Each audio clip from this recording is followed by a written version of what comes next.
ನಾನು ಯಾವ ದೇವರಿಗೆ ಎದುರುವವನಲ್ಲ. ಅಲ್ಲಿ ಕಾನತ್ತೂರು, ಇಲ್ಲಿ ಧರ್ಮಸ್ಥಳ, ನನಗೆ ಯಾವುದು ಲೆಕ್ಕಕ್ಕೆ ಸಿಗುವುದಿಲ್ಲ.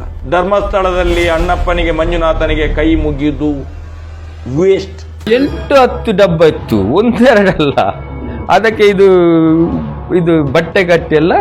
ಅದಕ್ಕೆ ಇವನು ಈ ಧರ್ಮಸ್ಥಳಕ್ಕೆ, ಈ ದೇವಸ್ಥಾನಕ್ಕೆ ಮತ್ತು ಕಾವಂದರಿಗೆ ಮತ್ತು ಅಣ್ಣಪ್ಪ ಸ್ವಾಮಿಗೆ ಬೈಯುವಾಗ ತೋರಿಸಿ ಮುಸ್ಲಿಮರು ಅದಕ್ಕೆ ಕ್ಯಾನ್ ಹಾಕ್ತಿದ್ರು. 1000 ನೋಟ್ ಇದ್ದಾಗ ಈಗ ನಮಗೆಲ್ಲ ತೋರಿಸಿ ಹಾಕುದು. ಅದಕ್ಕೆ ನಮ್ಮ ಬೆಂಬಲ ಉಂಟಂತ ಹೇಳಿ ಕಮ್ಯುನಿಸ್ಟ್ ಅವರು ಮಾತ್ರ ನಮ್ಮ ಸಪೋರ್ಟ್ ಮಾಡಿ. ಇವರು ಯಾವುದೋ ಒಂದು ಸಂಘಟನೆ, ಮುಸ್ಲಿಮ್ಸ್ ಸಂಘಟನೆ ಅಂತ ಯಾವುದೊಂದು SDPI ಅವ್ರು ಸಪೋರ್ಟ್ ಮಾಡಿದ್ರು. ಅದು ಒಂದು ತಾಯಿ ಬಗ್ಗೆನೂ ಆ ಥರ ಸೌಜನ್ಯನ್ಗಾದಂಗೆ ಆಗಲಿ ಅಂತ ಕಮೆಂಟ್ ಮಾಡೋ ರೀತಿಯಲ್ಲಿ ನೀವು ಪ್ರವೋಕ್ ಮಾಡ್ತಾ ಇದ್ದೀರಲ್ಲ, ನೀವು ಎಷ್ಟು ನಿಮಗೆ ನಿಜವಾಗ್ಲೂ ನ್ಯಾಯ ಕೊಡಿಸ್ಬೇಕು ಅಂತಿದ್ರೆ ಎವಿಡೆನ್ಸಸ್ನ, ಸಾಕ್ಷಿಗಳನ್ನೆಲ್ಲ ಕೂಡಿಸ್ಕೊಂಡು ನ್ಯಾಯಾಲಯದಲ್ಲಿ ನ್ಯಾಯ ಕೊಡಿಸ್ಕೊಂಬನ್ನಿ. ನಿಮ್ಮ ಜೊತೆ ನಾನೇನು ಇಡೀ ಕರ್ನಾಟಕ ಜನ ನಿಂತ್ಕೊಳ್ಳುತ್ತೆ, ನಾನು ನಿಂತ್ಕೊಳ್ತೀನಿ ನಿಮ್ಮ ಜೊತೆ. ಅದು ಬಿಟ್ಟು ಸುಮ್ಮನೆ ವಿಡಿಯೋಗಳು ಮಾಡೋದು ಏನು ಬರುತ್ತೆ ನಿಮಗೆ? ಏನು ಬರುತ್ತೆ? ಅದು ಹೋಗ್ಲಿ, ಆ ಸೌಜನ್ಯನ ಆತ್ಮಕ್ಕೆ ಎಷ್ಟು ನೋವಾಗಿರ್ಬೇಕು ಮಾರಾಯ. ಪಾಪ ಅದು ಏನೂ ಮಾಡಲಾರ್ದೆ ಹೊಟ್ಟೋಯ್ತು. ಆ ಆತ್ಮಕ್ಕಾದರೂ ಶಾಂತಿ ಕೊಡ್ಬೇಕು ಇವರು. ಸುಮ್ಮನೆ ಆ ತಾಯಿ ಹೆಸರು ಹೇಳ್ಕೊಂಡು ಸುಮ್ಮನೆ ಇನ್ನೊಂದು ಹೆಣ್ಣುಮಗಳಿಗೆ ಏನು ಸೌಜನ್ಯನ ಹೆಸರಲ್ಲಿ ಇನ್ನೊಂದು ಹೆಣ್ಣುಮಗಳಿಗೆ ಅತ್ಯಾಚಾರ ಮಾಡಿಸ್ಬೇಕಾ? ಅದೇ ಥರ ತಾನೇ ಅದು ಆಗಿದ್ದು. ನಿಜವಾಗ್ಲೂ ನಿಮಗೆ ನ್ಯಾಯ ಕೊಡಿಸ್ಬೇಕಾ? ಕೋರ್ಟಿಗೆ ಹೋಗಿ, ನಿಮ್ಮ ಜೊತೆ ನಾನಿರ್ತೀನಿ, ನಾನು ಖಂಡಿತವಾಗ್ಲೂ ನಿಂತ್ಕೊಳ್ತೀನಿ. ಸೌಜನ್ಯನ ಥರ ಎಷ್ಟು ಜನ ಹೆಣ್ಮಕ್ಳಿದ್ದಾರೆ, ಅವರೆಲ್ಲರ ಪರ ನಾನು ನಿಂತ್ಕೋತೀನಿ. ನಾನು ಯಾವ ದೇವರಿಗೆ ಎದುರುವವನಲ್ಲ. ಅಲ್ಲಿ ಕಾನತ್ತೂರು, ಇಲ್ಲಿ ಧರ್ಮಸ್ಥಳ, ನನಗೆ ಯಾವುದು ಲೆಕ್ಕಕ್ಕೆ ಸಿಗುವುದಿಲ್ಲ. ಧರ್ಮಸ್ಥಳದಲ್ಲಿ ಅಣ್ಣಪ್ಪನಿಗೆ ಮಂಜುನಾಥನಿಗೆ ಕೈ ಮುಗಿದು ವೇಸ್ಟ್. ಧರ್ಮಸ್ಥಳದಲ್ಲಿ ಅಣ್ಣಪ್ಪನಿಗೆ ಮಂಜುನಾಥನಿಗೆ ಕೈ ಮುಗಿದು ವೇಸ್ಟ್. ಧರ್ಮಸ್ಥಳದಲ್ಲಿ ಅಣ್ಣಪ್ಪನಿಗೆ ಮಂಜುನಾಥನಿಗೆ ಕೈ ಮುಗಿದು ವೇಸ್ಟ್. ಹೌದು ಸ್ನೇಹಿತರೆ, ಈ ರೀತಿ ಅದರಲ್ಲೂ ಧರ್ಮಸ್ಥಳದ ಮಂಜುನಾಥನಿಗೆ, ಅಣ್ಣಪ್ಪನಿಗೆ ನೇರವಾಗಿ ಬೈಯುವಂತಹ ಈ ವ್ಯಕ್ತಿ ನಿಜಕ್ಕೂ ಹಿಂದೂನ, ದೇವರನ್ನು ನಂಬುತ್ತಾನ, ಆದರೆ ಇವನ ಹಿಂದೆ ಯಾರೆಲ್ಲ ಇದ್ದಾರೆ ಅನ್ನುವ ಮಾಹಿತಿ ಅತಿ ಶೀಘ್ರದಲ್ಲಿ ಪ್ರತಿಯೊಬ್ಬರಿಗೂ ಇವರನ್ನ ಬೆಂಬಲ ಮಾಡುತ್ತಿರುವವರಿಗೆ ಗೊತ್ತಾಗುವ ದಿನಗಳು ಹತ್ರ ಬರ್ತಾ ಇದೆ. ಆದರೆ ಇವರನ್ನ ಸಪೋರ್ಟ್ ಮಾಡುತ್ತಿರುವಂತಹ ವ್ಯಕ್ತಿಗಳಿಗೆ ನಿಜಕ್ಕೂ ಧರ್ಮಸ್ಥಳದ ಇತಿಹಾಸ ಇವರಿಗೆ ಗೊತ್ತಿಲ್ಲ ಅನಿಸುತ್ತೆ. ದಯವಿಟ್ಟು ಒಮ್ಮೆ ಧರ್ಮಸ್ಥಳದ ಇತಿಹಾಸವನ್ನ ನೋಡಿ.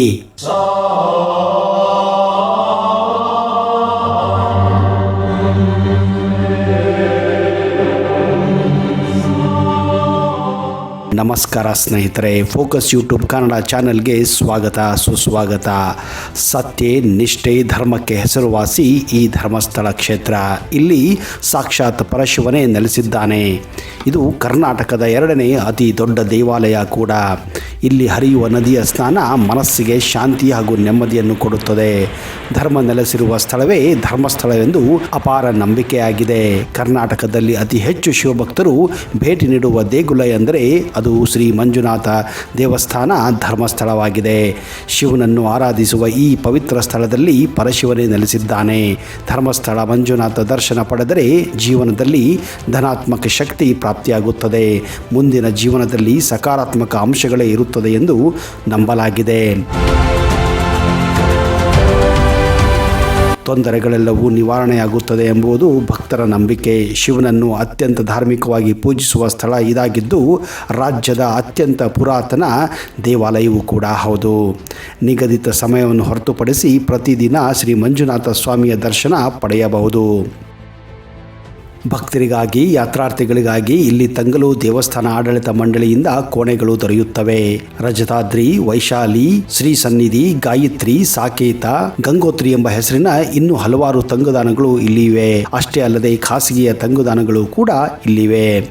ಧರ್ಮಸ್ಥಳಕ್ಕೆ ಬರುವ ಯಾತ್ರಾರ್ಥಿಗಳಿಗಾಗಿ ಉಚಿತವಾಗಿ ಸುಸಜ್ಜಿತವಾದ ಅನ್ನಪೂರ್ಣ ಎಂಬ ವಿಶಾಲವಾದ ಊಟದ ಗೃಹವಿದೆ. ಇಲ್ಲಿ ಸಾವಿರಾರು ಭಕ್ತರು ಉಚಿತವಾಗಿ ಅನ್ನದಾಸೋಹವನ್ನು ಪಡೆಯುತ್ತಾರೆ. ಇಲ್ಲಿಯ ಪ್ರಸಾದ ವಿಶ್ವವಿಖ್ಯಾತವಾಗಿದೆ. ಧರ್ಮಸ್ಥಳವು ದಕ್ಷಿಣ ಕನ್ನಡ ಜಿಲ್ಲೆಯ ಮಲೆನಾಡು ಪ್ರದೇಶದಲ್ಲಿರುವ ಬೆಳ್ತಂಗಡಿ ತಾಲೂಕಿನಲ್ಲಿದೆ.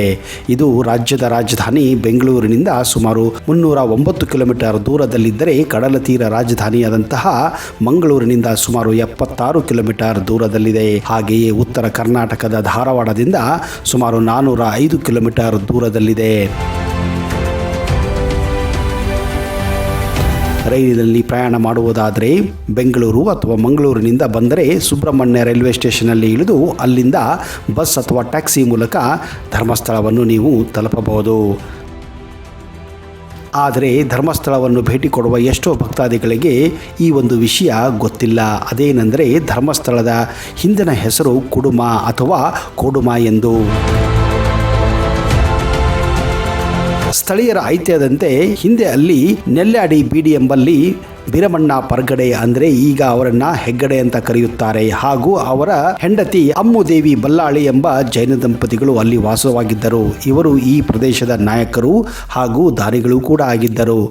ಒಮ್ಮೆ ಧರ್ಮದೇವತೆಗಳು ಅಂದರೆ ಕಲರವು, ಕಲರೈಕೈ, ಕುಮಾರಸ್ವಾಮಿ ಮತ್ತು ಕನ್ಯಾಕುಮಾರಿ ಕುದುರೆ ಮತ್ತು ಆನೆ ಮೇಲೆ ಬಂದು ಅವರನ್ನು ಹರಸಿ ದಾನ ಧರ್ಮಗಳನ್ನು ನಿರಂತರವಾಗಿ ಮಾಡುವಂತೆ ತಿಳಿಸುತ್ತಾರೆ. ಹಾಗೆಯೇ ಇಲ್ಲಿ ಒಂದು ದೇವಾಲಯವನ್ನು ಕಟ್ಟಿ ಅದನ್ನು ಸ್ಥಾಪಿಸಬೇಕೆನ್ನುವ ಆಜ್ಞೆ ಕೂಡ ಮಾಡುತ್ತಾರೆ.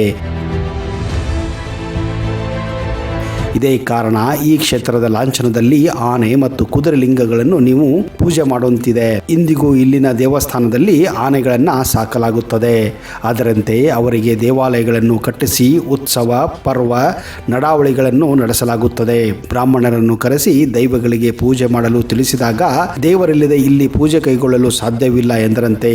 ಅದರಂತೆ ಪರ್ಗಡೆ ದಂಪತಿಗಳು ಕದ್ರಿಯಲ್ಲಿರುವ ಲಿಂಗವನ್ನು ದೇವತೆಗಳ ಆಜ್ಞೆಯಂತೆ ಅವರ ದಾಸರಾದಂತಹ ಅಣ್ಣಪ್ಪರೊಂದಿಗೆ ಕದ್ರಿಯಿಂದ ಶಿವಲಿಂಗವನ್ನು ತರಲು ಆಜ್ಞೆ ಮಾಡುತ್ತಾರೆ. ಹೀಗೆ ಇಲ್ಲಿ ಶಿವಲಿಂಗವನ್ನ ಸ್ಥಾಪಿಸಲಾಗುತ್ತದೆ. ಹೀಗೆ ಇಲ್ಲಿ ಅಣ್ಣಪ್ಪ ದೇವರೇ ಶಿವಲಿಂಗವನ್ನ ಸ್ಥಾಪಿಸುತ್ತಾರೆ. ಅದು ಕ್ರಿಸ್ತಿ ಶಕ ಸುಮಾರು 1513ರಲ್ಲಿ ದೇವರಾಜ ಹೆಗ್ಗಡೆಯವರ ಕಾಲ. ಉಡುಪಿಯ ಅಷ್ಟಮಠಗಳಲ್ಲಿ ಒಂದಾದ ಸೋದೆ ಮಠದ ವಾದಿರಾಜ ಸ್ವಾಮಿಗಳು ಸುಬ್ರಹ್ಮಣ್ಯಕ್ಕೆ ಭೇಟಿ ಕೊಟ್ಟಿರುತ್ತಾರೆ. ಆಗ ದೇವರಾಜ ಹೆಗ್ಗಡೆಯವರು ವಾದಿರಾಜರನ್ನು ಕುಡುಮಾಗೆ ಬರಲು ವಿನಂತಿ ಮಾಡಿಕೊಳ್ಳುತ್ತಾರೆ. ಅವರ ವಿನಂತಿಯಂತೆ ವಾದಿರಾಜರು ಕುಡುಮಾಗೆ ಭೇಟಿ ಕೊಡುತ್ತಾರೆ. ಆಗ ಅಲ್ಲಿನ ಸ್ವಾಮಿಗಳು ಶಿವಲಿಂಗದ ಪ್ರಸಾದವನ್ನು ವಾದಿರಾಜರಿಗೆ ಕೊಡಲು ಮುಂದಾದಾಗ ಶ್ರೀಗಳಾದಂತಹ ವಾದಿರಾಜರು ಪ್ರಸಾದವನ್ನು ನಿರಾಕರಿಸುತ್ತಾರೆ. ಕಾರಣ ವಾದಿರಾಜರು ಗರ್ಭಗುಡಿಯಲ್ಲಿ ಶಿವಲಿಂಗವನ್ನು ನೋಡಿ ಆಶ್ಚರ್ಯ ಜೊತೆ ವಿಚಲಿತರಾಗುತ್ತಾರೆ. ವಾದಿರಾಜರು ಯಾಕೋ ಈ ಶಿವಲಿಂಗವನ್ನು ಸರಿಯಾಗಿ ಪ್ರತಿಷ್ಠಾಪಿಸಿಲ್ಲ, ಇದರಲ್ಲಿ ಏನೋ ದೋಷವಿದೆ ಎಂದು ಹೇಳುತ್ತಾರೆ. ವೇದ ವಿಧಿಗಳ ಪ್ರಕಾರ ಲಿಂಗವನ್ನು ಪವಿತ್ರಗೊಳಿಸಲಾಗಿಲ್ಲ ಎಂದು ಅಭಿಪ್ರಾಯವನ್ನು ಕೂಡ ಅವರು ಕೊಡುತ್ತಾರೆ. ಆಮೇಲೆ ಹೆಗ್ಗಡೆಯವರು ವಾದಿರಾಜರನ್ನು ಲಿಂಗವನ್ನು ಪುನರ್ ಪ್ರತಿಷ್ಠಾಪಿಸಲು ಬೇಡಿಕೊಳ್ಳುತ್ತಾರೆ. ತದನಂತರ ವಾದಿರಾಜ ಸ್ವಾಮಿಗಳು ತಮ್ಮ ಯೋಗ ಶಕ್ತಿಗಳ ಮೂಲಕ ಶಿವಲಿಂಗವನ್ನು ಪವಿತ್ರಗೊಳಿಸುತ್ತಾರೆ. ಜೊತೆಗೆ ಆ ಸ್ಥಳಕ್ಕೆ ಧರ್ಮಸ್ಥಳ ಎಂದು ಹೆಸರಿಡುತ್ತಾರೆ. ಇಲ್ಲಿ ದಾನ ಧರ್ಮಗಳೇ ಆರಾಧಿಸಬೇಕು ಎಂದು ಹೇಳಿ ಅಲ್ಲಿಂದ ಹೊರಟು ಹೋಗುತ್ತಾರೆ.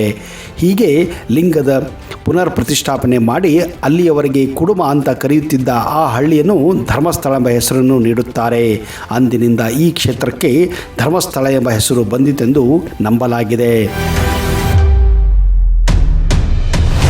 ಇಲ್ಲಿಂದ ಮುಂದೆ ಪರ್ಗಡೆ ಅಂದರೆ ಹೆಗ್ಗಡೆ ವಂಶಸ್ಥರು ದೇವಾಲಯದ ಧರ್ಮದರ್ಶಿಗಳಾಗಿ ಈ ಧರ್ಮಸ್ಥಳವನ್ನು ನಡೆದುಕೊಂಡು ಬಂದಿದ್ದಾರೆ. 1903ರಲ್ಲಿ ಈ ಸ್ಥಳದಲ್ಲಿ ಹಿಂದಿನ ಕುಡುಮ, ಮಲ್ಲರಮಡಿ ಮತ್ತು ನೆಲ್ಯಾಡಿ ಬೀಡಿಗಳನ್ನು ಸೇರಿಸಿ ಒಂದು ಗ್ರಾಮ ಪಂಚಾಯಿತಿಯನ್ನು ಸರ್ಕಾರ ಸ್ಥಾಪಿಸಿತು. ಧರ್ಮಸ್ಥಳ ಈಗಲೂ ಇಲ್ಲಿನ ಗ್ರಾಮ ಪಂಚಾಯಿತಿಯಾಗಿದೆ. ಜೈನ ಬಂಟ ಸಮುದಾಯದವರು ಈ ದೇಗುಲವನ್ನು ಆರಂಭಿಸಿದ್ದು ಈಗ ಹೆಗ್ಗಡೆಯವರ ಕುಟುಂಬ ಈ ದೇವಸ್ಥಾನದ ಆಡಳಿತವನ್ನು ನಿರ್ವಹಿಸುತ್ತಾ ಇದೆ. ಪ್ರತಿ ವರ್ಷ ಕಾರ್ತಿಕ ಮಾಸದಲ್ಲಿ ಮಂಜುನಾಥ ದೇವಸ್ಥಾನದಲ್ಲಿ ಇಲ್ಲಿ ಲಕ್ಷೋದೀಪೋತ್ಸವ ನಡೆಯುತ್ತದೆ. 12 ವರ್ಷಕ್ಕೊಮ್ಮೆ ನಡಾವಳಿ ಎನ್ನುವ ಉತ್ಸವವು, ವಿಶೇಷ ಸಂದರ್ಭಗಳಲ್ಲಿ ಮಹಾನಡಾವಳಿ ಎನ್ನುವ ಉತ್ಸವವು ಸುಮಾರು 13 ದಿನಗಳ ಕಾಲ ನಡೆಯುತ್ತದೆ.